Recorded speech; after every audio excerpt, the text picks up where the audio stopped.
Informasi terkini dari penyelidikan operasi tangkap tangan Wamenaker Immanuel Ebenezer. Kita tanyakan ke jurnalis Kompas TV, sudah ada Asri Gunawan dan juru kamera Adini Anissa di Gedung KPK Jakarta, dan jurnalis Kompas TV Jona Hamonangan serta juru kamera Andika Ahadiat di Gedung Kementerian Ketenagakerjaan. Saya akan ke Asri terlebih dahulu. Asri, bagaimana sejauh ini pemeriksaan terhadap Wamenaker Immanuel Ebenezer, Asri?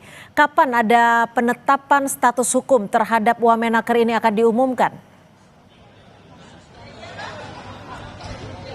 Iya, Cynthia, Wakil Menteri Ketenagakerjaan Immanuel Ebenezer masih diperiksa secara intensif di Gedung KPK Merah Putih pasca terjaring operasi tangkap tangan pada Rabu malam.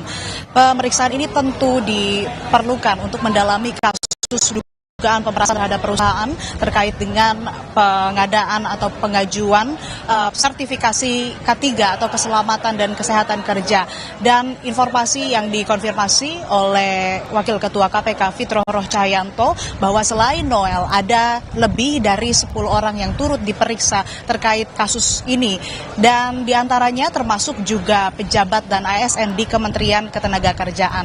Selain dari memeriksa sejumlah pihak begitu, KPK juga turut menyita barang bukti berupa uang, puluhan mobil dan motor, dan terbaru yang terlihat tiba di KPK adalah 2 Moge Ducati yang baru saja diamankan atau disita oleh KPK di Gedung KPK Merah Putih. Memang belum diketahui kepemilikan dari barang bukti yang disita, dan kalau kita menelisik dari LHKPN milik Noel, 2 barang bukti yang baru saja kami lihat siang ini di KPK berupa Moge Ducati ini tidak tertera atau tidak ada dalam list atau daftar di LHKPN milik Noel. Dan ini yang perlu nanti kita dalami dan kita cari tahu kepemilikannya dari siapa. Kemudian selain itu KPK juga dalam waktu dekat ini akan memberikan pernyataan resmi atau konferensi pers, termasuk juga nanti akan memberikan kejelasan terkait dengan barang bukti yang sudah disita. Bicara terkait dengan status hukum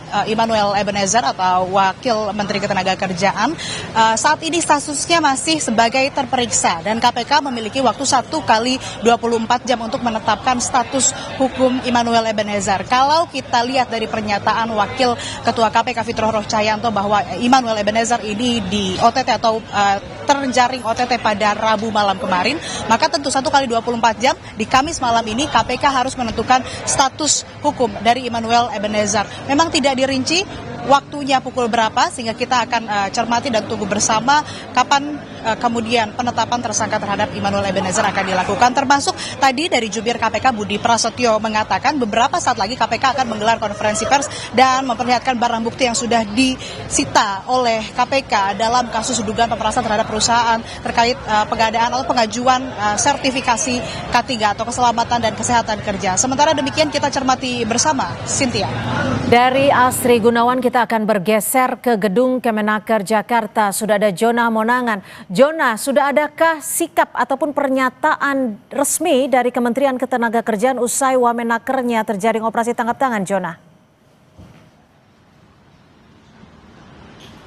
Ya, Cynthia, belum ada pernyataan resmi dari Kemenaker terkait dengan adanya OTT dari Wamen Immanuel Ebenezer. Kami sendiri juga sudah berusaha mengkonfirmasi ke pihak Humas, tapi dari pihak Humas tidak mengeluarkan statement sama sekali. Jadi kondisinya saat ini kami posisinya berada di depan lobi Kemenaker dan kami tidak diizinkan untuk masuk. Dari informasi yang kami dapatkan, ini di lantai 7 sedang dilakukan penggeledahan oleh tim KPK. Jadi penggeledahannya ini tidak hanya di bagian-bagian tertentu, tapi juga ada yang ada di lantai 2 atau di ruangan Wamen. Apakah penggeledahan ini terkait dengan adanya penambahan barang bukti atau mungkin nanti adalah barang bukti yang akan diambil untuk diteliti oleh pihak KPK, kami masih menunggu statement resmi. Tapi yang pasti terkait dengan adanya pernyataan resmi dari pihak KPK, kami masih menunggu, dan juga kami masih menunggu juga adanya kemungkinan adanya konversi yang akan digelar oleh pihak Kemenaker. Kami masih menunggu kira-kira mungkin sampai malam apakah nanti dari pihak Kemenaker akan mengeluarkan statement secara resmi terkait dengan adanya penangkapan OTT khususnya kepada Wamen Immanuel Ebenezer. Cynthia. Baik, terima kasih atas laporan Anda, Jona Hamonangan, dan sebelumnya dari Komisi Pemberantasan Korupsi Asri Gunawan. Terima kasih rekan-rekan.